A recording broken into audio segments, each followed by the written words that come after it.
morning, afternoon, and evening, ladies and gentlemen.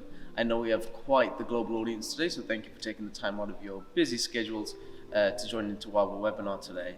For those of you watching the recorded version on YouTube, please stick around till the end for some fun trivia and some facts. With that out of the way, let's dig in. Now, you may have noticed we're not at our usual office background, are we? So, where are we, Brian? Good morning, Kim. Now, welcome to Cardiff, Wales, in the historic coal exchange. Now, the coal exchange goes back into the history of the Industrial Revolution here in the United Kingdom, and especially here in Wales. And this site is actually the old trading floor that became historically known for becoming the first £1 million deal ever in the United Kingdom history. Now, luckily, as we go on to cleaner endeavors, it's turned into a beautiful hotel and hospitality space. And we're lucky enough to be able to enjoy the dragons, the castles, and all the rugby and everything else that can be enjoyed here in Wales as we bring the economic update. And the medieval architecture, it's quite the Renaissance style. Don't forget Doctor Who. And Doctor Who is plenty to go around here. Now with that out of the way with, we've got the history lesson done, so let's dig right into the economic update. We've got a lot to unpack here, so let's dive right in. We've got stock market valuations, we've got some mania in the markets, etc. And the recovery trade, that's been going on for quite a while, but I think the main topic today is inflation. We've got hear no inflation, speak no inflation, and see no inflation. So why has inflation taken the hearts of so many, and why has it become mainstream news in recent sessions? Well, it's been several decades that we've been talking about inflation coming back, but we haven't seen anything. It's been literally 30 years since we've seen a major scare in inflation. And this summer, as we started the year with 2% inflation, we got to 4.2% last month, and now we've crossed 5%, first time since 2008. This becomes a thought because as the older members of our audience might remember the contrast of maybe paying more for their last car than they did their first house, many of the younger members have not experienced this rampant inflation and how it can actually disturb your financial plans if you haven't planned for it well enough. So it's extremely important for all of us to be thinking about how inflation works, how it might impact our portfolios, and what we need to do to deal with that. Mm-hmm. So let's back it up for our audience a little bit. What is inflation? Why is it good? Why is it bad? Why don't you give us the breakdown there, Brian? Brilliant question. Inflation, first of all, is just the changing in prices. Now, it's most important for the goods that we need on a daily basis. So food, lodging, and the such. So when we consider that average rent prices go up 4% per year, if that goes up by 4%, that accounts for about a 0.5% increase in inflation. And that will impact a big segment of the audience. Now, when we think about these types of things, we looked at the pandemic in the last year, and most developed governments spent a lot of money to make sure that this doesn't become a big depression. This has been extremely helpful, but that followed into the narrative of how are we going to repay all this debt? Back in the 1960s, we were at about 50% debt to GDP. For most of the time since, we've been around 50 to 60%. But now, with a drop in GDP in the United States and an increase in our debt, we've gotten to closer to 130% debt to GDP. There's only 3 ways that a government can actually repay for this debt. The first way is to increase taxes. Well, nobody really likes an increase in taxes. Nobody does. The second way is to decrease expenditures. Well, nobody really loves these, and it's not the time when you're trying to prop up. I think we've tried the austerity party for quite some time. So that leaves the best scenario, which is inflating your way out of your debt. So if we say that debt costs about 2% right now, government debt, And if you say that we have 4% inflation, now all of a sudden 2% of our debt in real terms is disappearing every single year. That's just magic. Right. It's almost like a rebate in some sorts. Exactly. So now what we really need to be looking at is the fact that if we have 4% inflation and 2% debt, that is perfect. But if inflation goes higher, as we got these numbers of 5.2% inflation, if it gets to 6 or 7%, we need to start looking at curbing that inflation. And if we start to curb the inflation, the only way that we can curb it is to increase interest rates. That slows down growth. So that's not great. Not as nice as that 4% to 2%. But even worse, if inflation goes down, if we get to 1% inflation, 0% inflation, now all of a sudden, our debt is increasing as a proportion to GDP every single year.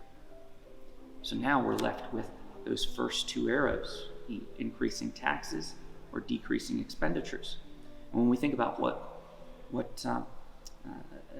the IMF in Europe put Greece through when they decreased their expenditures and increased their taxes, it basically left the economy inevitably in a bad position. Right. So we're in a Goldilocks place right now to where some inflation is good, more inflation is bad, less inflation is worse. Almost like a Goldilocks zone, right? We don't want to cross the Rubicon and get too high, but at the same time, we don't want to be, languishing behind. So again, that Goldilocks zone where it's just right. Now, we've seen the data that's coming in recent sessions, whether that's the CPI numbers, etc., and they're coming in thick and fast. Now, I'm sure I'm not the only one that's glued to my screen when I say this, when, lately, whether it's the mainstream media or the Federal Reserve, the buzzword has become transitory now, and I will explain a bit of why that is. Essentially, transitory is very much, temporary in nature. Now, the Federal Reserve and Jay Powell and a few other media outlets and institutions seem to think this bout of inflation that we're getting is very much temporary in nature, transitory, a very popular word these days. Now, whether you buy into that camp or not, it's fascinating, the numbers that are coming out for inflation, and whether you believe it's transitory or not. What are your thoughts on this, Brian? Do you believe it's transitory? Are you firmly in Jay Powell's camp, or are you on the other side of the argument? I think just like a football coach, you have to be prepared for every single scenario. So it's too early to tell exactly how this inflation is going to play out, because naturally, most economists would believe that if you print a lot of money, which the Biden administration has done, all of a sudden that money supply actually goes into the rest of the economy and inflation is inevitable. On the other side of things, we know that there's some temporary supply and demand shocks that have been brought about by the pandemic. Shortages, right? We've seen tons of shortages. Absolutely. I mean, we talked about this in our last quarterly letter, but it's even impacted ketchup packages. Right. There's great websites to go into exactly what the new shortages are every single month. Here in the UK, we had a beer shortage the first weekend that the bars all opened. Now, these become first world problems at times, but it shows that just-in-time inventory management can get in the way of having enough inventories to where all of a sudden we can have some transitory inflation. So we can look at it from both sides and we can say, this might be true or that might be true. The importance for us in the financial plan is how we're going to behave if it continues to become an inflationary trend or if it curbs back to more of a regular inflation cycle. Right. I mean, it's fascinating how, we think of these numbers and, it's really hard to put it into the real world perspective. But just to give an example, the other week, again, I suffer quite heavily from hay fever, and going into the pharmacy to get my regular medication for that, usually it's something along the lines of £3 to £4 here in the UK, and the prices were £11-12. Now it doesn't mean much, but that's almost a 300 to 400% increase. And it's fascinating the real world impacts that it has and the knock-on effects it has on everyday people. Starting to sound old, Cam. You know, back in my day, I used to pay £3 for. We've all become that one individual. So we've discussed some of these shortages, and let's play devil's advocate here for a second. Let's at least try our best to sing from the same hymn sheet as Jay Powell, and let's buy into his narrative that this is transitory in nature, it's temporary. We're going to go back to our usual schedule. What asset classes do the best? What do the worst? And where do we want to be? So you want the full playbook. Well, we've naturally got our full lineup, our full squad, and then we've got the backup squad. And JP Morgan put together some great research that accounts for when we have low interest rate environments and then we have some inflation. This has happened 4 times since 1988. And so, as the narrative always says from Mark Twain, history doesn't repeat itself, but it sure does rhyme. And this goes into the best asset classes being driven by currencies. And that makes sense, because naturally if you get inflation in one zone, it's going to impact those interest rates, and that can impact currencies in a big way. So the 2 best asset classes there become emerging markets and gold. We've been purchasing gold and silver and emerging markets from that currency vantage point, and now it becomes the inflation narrative that all of a sudden, if we get a lot of inflation, we would expect them to be some of the best asset classes. The second best asset class becomes real estate. It makes sense that real estate would do well. There's an infinite amount of land around the world. Right. Now, any real estate broker will tell you location, location, location. So you can get all of that land, but what's on top of it? A bunch of commodities. So if commodities increase in price, it would be natural that the value of those properties would go up. So real estate becomes an interesting play. And as you know, we got out of real estate last year during the pandemic. It seemed quite obvious at the time. A lot of real estate indexes fell 30 to 40%. They've recovered some in the meantime, but they're still not at pre-pandemic levels. So our question as we enter back into that trade is going to be, what valuations do we want to get in at? And essentially, how much hedging do we need? Because to reiterate what I was just saying on your last question, we're not stating that inflation has to stay high. We're stating that we're very cautionary about it because it could be disruptive. The third best sector during these inflationary time periods would be industrials. Right.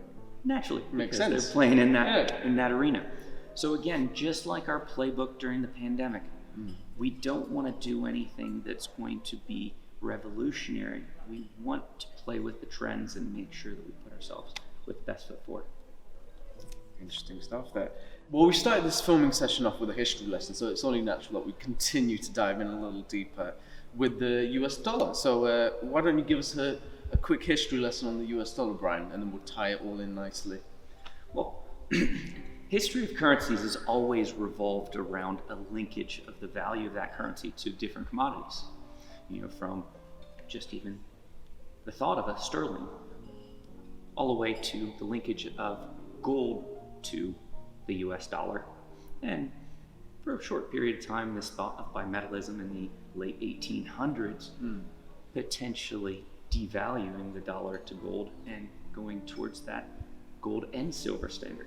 But really, all of that is the fun parts of history. It really started to get into modern views of currencies in the 1970s when Nixon pulled us out of the Bretton Woods Agreement. This was because the French basically called out the Nixon administration for printing more money than they had gold. So instead of admitting it, he basically pulled out of the gold standard. Now, that led to a good decade of a declining US dollar to global currencies. And then when interest rates started to move up under Volcker, we got a good decade of an increased currency in the US dollar to global currencies. The unification of lots of countries through accords, the Plaza Accord, the Louisville Accord, led to a strengthening of global currencies, to the devaluation of the dollar. And then the dot-com boom did the same thing as the increased interest rates, it attracted flows of money to the United States, increasing the US dollar. Right. Again, the unification of developed countries with the birth of the euro 23 years ago, Give or take, yeah. essentially led to the strength of global currencies, devaluation of the US dollar, and then all of a sudden the financial crisis led to a movement of money into a flight to safety, increasing the dollar. That was further increased with the devaluation of commodities and then Brexit, essentially Canada, Australia, and Britain no longer being those flights to safety. Now, why do we run through those 50 years? Because we typically have 10 to 15 year cycles where the dollar goes up, and then 10 to 15 year cycles where the dollar goes down. And it's relatively based on a few cycles. Things that are attracting money to the United States and developed countries unifying and working together to attract capital. Now, all of this 50-year cycle at 10 to 15 year cycles of strength and weakness, strength and weakness, strength and weakness. And now, since last August, we're looking at a period of dollar weakness. So we would expect that cycle to continue, and when we have high valuations of the US dollar, it only has more room to fall with these types of cycle moves. But the main thing being, if interest rates go up, we would expect the dollar to go progressively further down. So now I've spoken a bit about currencies and the brief history lesson that Brian's given there. So let's tie it back into the shortages that we're witnessing recently. Just like the famous line, "Water, water everywhere, and not a drop to drink," in Samuel Taylor Coleridge's poem, The Rhyme of the Ancient Mariner, we're witnessing unprecedented demand in various sectors across the industries. Whether that's toilet paper, as we saw last year in 2020s, to semiconductors, to graphics cards, and whatever else you may name it. We're seeing this unprecedented demand, but not enough supply to meet them.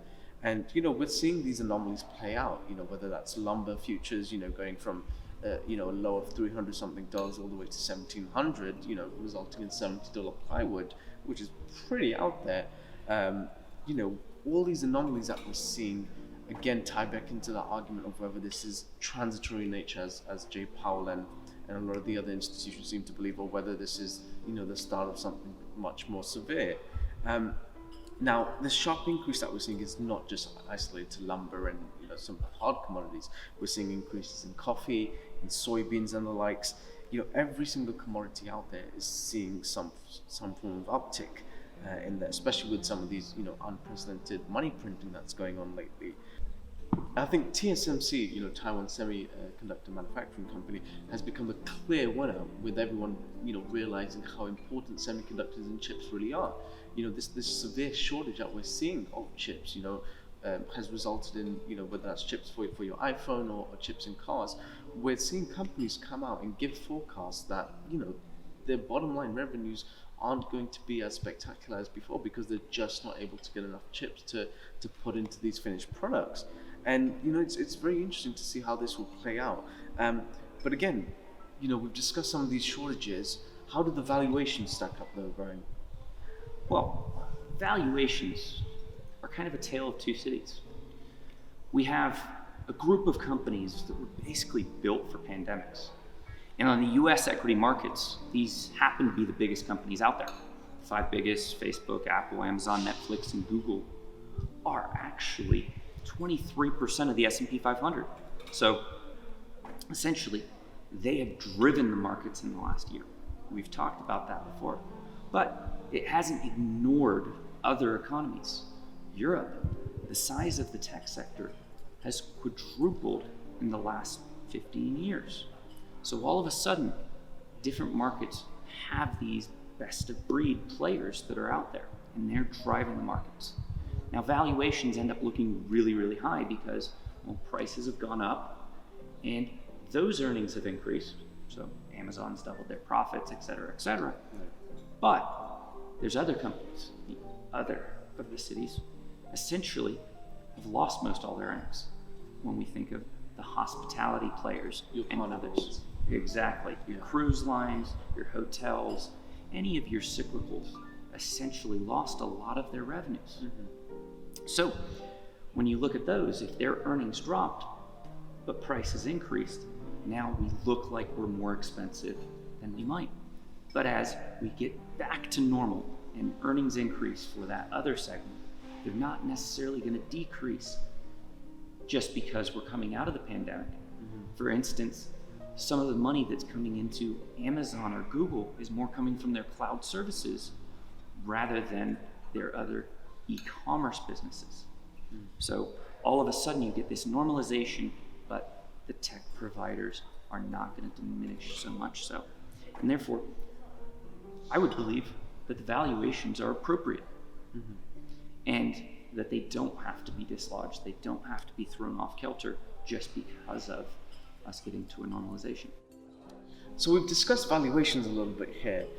So what you're essentially trying to say there, Brian, is, despite all these inflationary pressures that we're seeing, despite some of this interest rate talk, whether it ends up going up, down, sideways, wherever it may end up being, it seems like the equity markets are still the best place to be. Well, I would compare this to being more like laundry day. That day that sometimes you're looking for the least dirty shirt instead of the clean shirt. Now, forgive the vulgar analogy there. When we're looking at equity markets, they're expensive, but long term, they're still fine. Right. Whereas we're looking at the bond market or cash, and all of a sudden, cash, we could lose our value very quickly based on inflation. Right. Just to give us a gauge, if we stay at 4% inflation, that would mean that every 18 years we would lose half of the buying power of our cash. Right. That's excessive. And even worse, if we invest that money in bonds, if we're getting 2% in bonds, we could see a 10 to 15% devaluation in bonds. Simply put, because when interest rates go up, bond values go down. So that teeter-totter. Exactly. Teeter-totter, seesaw, whatever, whichever term you want to use. Now, that's simple because if you have a 2% bond, well, would you rather receive 2% interest or 3% interest? Oh, 3%. Absolutely. So therefore, the value of the 2% bond goes down when regular rates are at 3%. So when we're looking at all these dirty shirts, all of a sudden, the equity market becomes the cleanest of the dirty shirts. It's fascinating there, and I think just to echo Brian's points there, just to echo your points there, Brian. We've discussed a number of things, and some may say, well, what about commodities? Right, commodities do pretty well in inflationary environments, but I think what we really need to be cognizant of and steer the conversation slightly away from the commodity complex is much of this exuberance in commodities that we're seeing has kind of played out, and we're starting to see regulators clamp down. I mean, you have to remember, a lot of these commodities, they're not so liquid, and they're very much driven on rampant speculation. Your stay-at-home traders, your Robinhood traders, etc. And I think we're seeing that start to come down slightly. I mean, if you look at lumber futures, for example, it's shot up sky high, and now it's come down. Is it reasonable? Probably not yet, but who am I to say? And again, we're seeing speculation in Asia. There was a jubilation over there, when it came to commodity prices, but then you're seeing the regulators come in with a firm hand and step in. They're not tolerant on some of these, excessively high prices of commodities. And you have to understand, China particularly, very import-heavy country, relies on those commodities to finish, to produce those finished goods. And now, obviously, it's in their best interest to keep commodity prices, at least stable, and some would say slightly cheaper. And just recently, headlines have come out where the Chinese government is actually selling their stockpiles out onto the open market just to tamper these expectations and lock in a good rate, some would say. And again, an increase in commodities is very much tied into that US dollar story. Right, if we see a continuing weakening dollar, it could be supportive of commodities. But again, equities is probably the best place to be rather than playing the direct commodity space. Again, unless you like to have a ton of coffee delivered right to your doorstep, equities is still probably the best place. That doesn't sound so bad. Good Oh, cup well. of coffee is well worthwhile. Well, as long as you don't end up with a ton of lumber, unless you have like a porch deck project that you're working on. But again, that's probably a very big porch. So we've talked to death about inflation now, Brian, and let's move on to our next favorite topic, which I'm sure everyone likes, and that's taxes. Favorite topic, I don't know if I'd agree with that. Tax increases are naturally the big part, the big initiative that will be put together by the Biden administration. And luckily, there's lots of data on tax increases. We've had 3 major tax increases over the last 4 decades. And every time the same thing has happened, there's been a lot of fear mongering, and therefore the stock market drops. We got a directive that we were going to see a tax increase most likely this year from the Biden administration. We had a couple weeks where the stock market was a little bit rocky. Now, in the past 3 editions, what we ended up seeing was within 6 months, the stock market was on the same trajectory as it was prior. Right. Not recovered from that 2-week pullback, but on the same trajectory. But the interesting aspect of things is that the momentum plays from the year prior were no longer the best momentum plays going forward. I.e., there was a rotation of the markets in those years to having new leadership. Right. So there's new winners and there's new losers. Now this is what we would expect coming from this, and it's actually playing into the recovery trade. Right. We wouldn't expect all of those players that did so well last year, the tech stocks, the e-commerce stocks, to continue on that 50 to 100% growth year over year. And this just plays further into that. Now, digging into what we'd expect from these tax increases. First of all, we don't expect it to impact anybody with less than earnings of $400,000 a year. So the tax changes that we really should be paying attention to are really the estate tax changes. Now, certain aspects are not going to affect everyone because we're talking about going from an $11.7 million exemption to either 5.5 or 3.5 million, whether it be based on the sunset clause in 2025 or on a new rewrite of estate taxes. The one that's more important is that we could lose the step up in basis, i.e. that you get a new inherited cost basis on the date of death. If this were to happen, we should be looking at some people potentially doing gifting strategies and using their exemptions prior to the new tax codes. And so therefore, this is something that we really need to pay attention to. So there's a number of things we've unpacked there. So let's all bring these ideas together and give us a bit of a summary. We've discussed inflation, we've discussed what we're looking at, and we've discussed taxes. Discussed a little bit of what people should be keeping their eye on. What are we doing specifically for our clients and for their portfolios? Wonderful question. So our strategy is really quite simple. We're just going to play into the last 4 narratives that we've seen in the last couple of decades, which is making sure that we have our solid positions in gold and silver. We'd love to see those positions do badly because that means the rest of our portfolio will do really well. But on top of that, we're re-entering into our real estate positions. This is more of a substitute for some of the fixed income in our portfolio rather than excitement about real estate.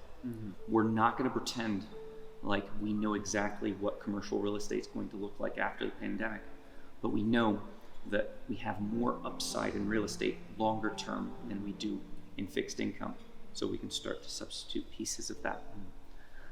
If we continue to see inflation, we'll continue to expand on the industrial side and decrease our positions in fixed income, finding alternatives.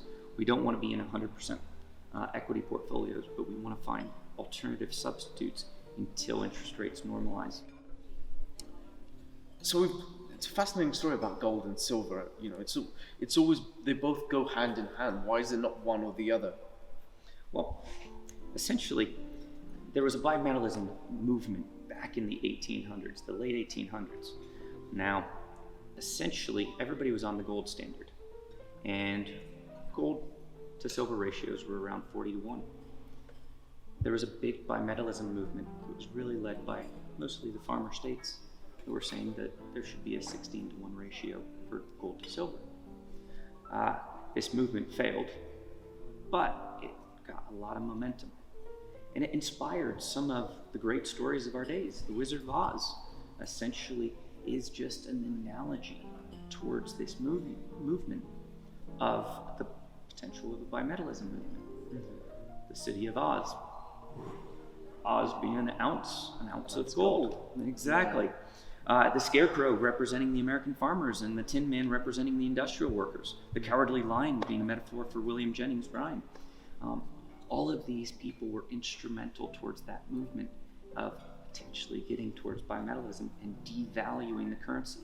And this was the first time in history that we had devaluation of currencies, i.e. that third movement that governments are able to potentially use to pay for their debt.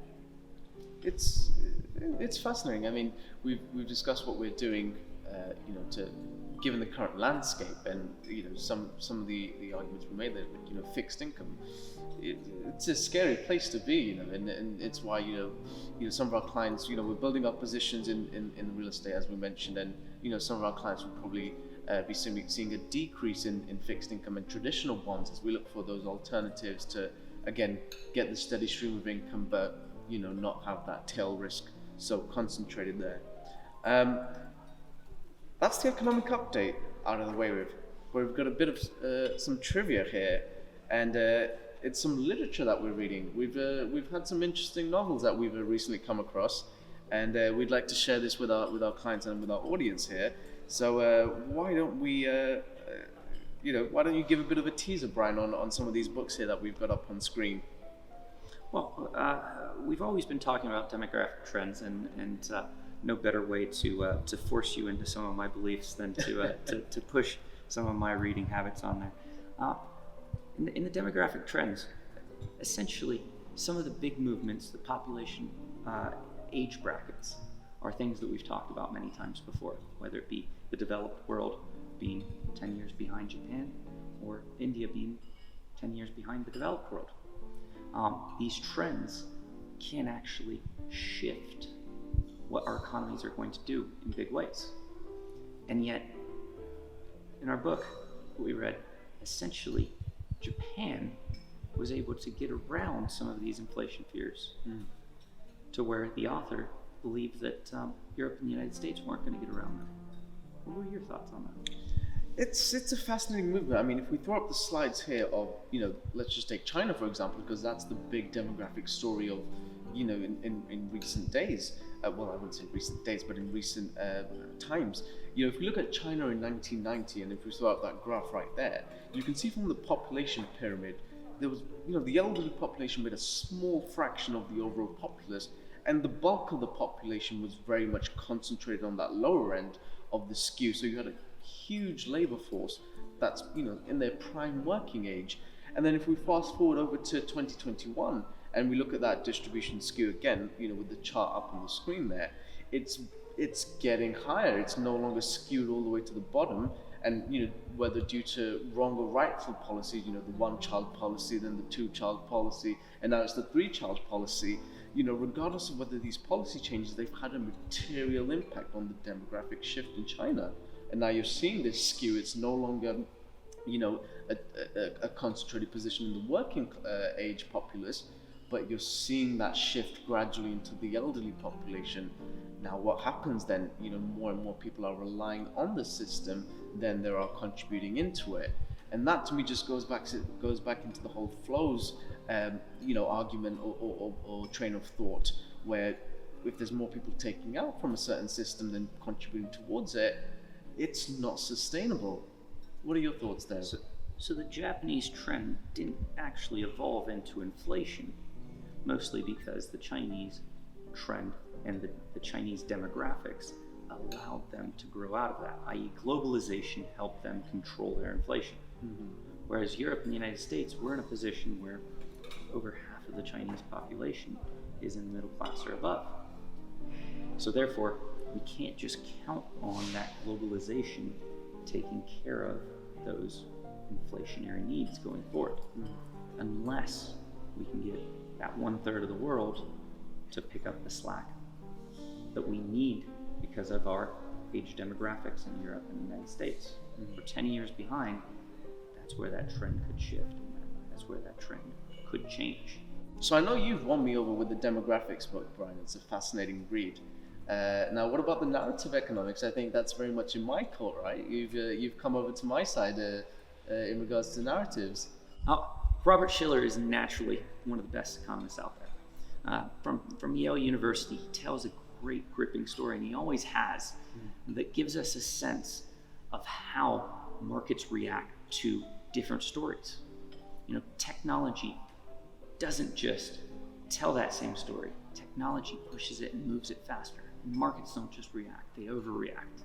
So it's important to pay attention to these, even though we might not agree with some of the different aspects of it. Last quarter, we were talking about IPOs, SPACs, and most importantly, cryptocurrencies, and how a majority of the population actually believed that they were overpriced and that they were bubbles. A new statistic came out just the other day and said only 7% of UK financial advisors actually recommend cryptocurrencies as part of the portfolio. It seems increasing. And that led to this last quarter where we saw, a 50% drop in a lot of cryptocurrencies. Or probably more than that, but yeah. a plummeting in these types of valuations. So we're very happy to see that we're not part of that crowd that's at 7% that's pushing those types of elements in the marketplace. But it's important to pay attention to those narratives and why it's taking over the course of that next generation, why they're buying into something that we would compare to the tulip trade or bimetallism, failed movements that essentially were empty vessels. I mean, to a certain extent, you could almost make the same argument for the ESG narrative. Well, that's a bit of a touchy topic now. Well, the ESG narrative is a little bit of a different narrative. The history of Exxon becomes a fascinating history because they were one of the first big companies to invest in solar energy and renewable energy back in the 50s and 60s. This led to a lot of losses for them as energy prices skyrocketed in the 70s. Right. And one of the heads of those initiatives was Lee Raymond, who became their CEO, and then stripped them all out in the 90s while he was CEO, going down to a strict oil policy. Now, I think anybody that has some Exxon stock wishes they were still in the solar game or the wind farm game, et cetera, et cetera. So once we get onto that ESG initiative, most of the companies that are ignoring it are getting punished in big ways.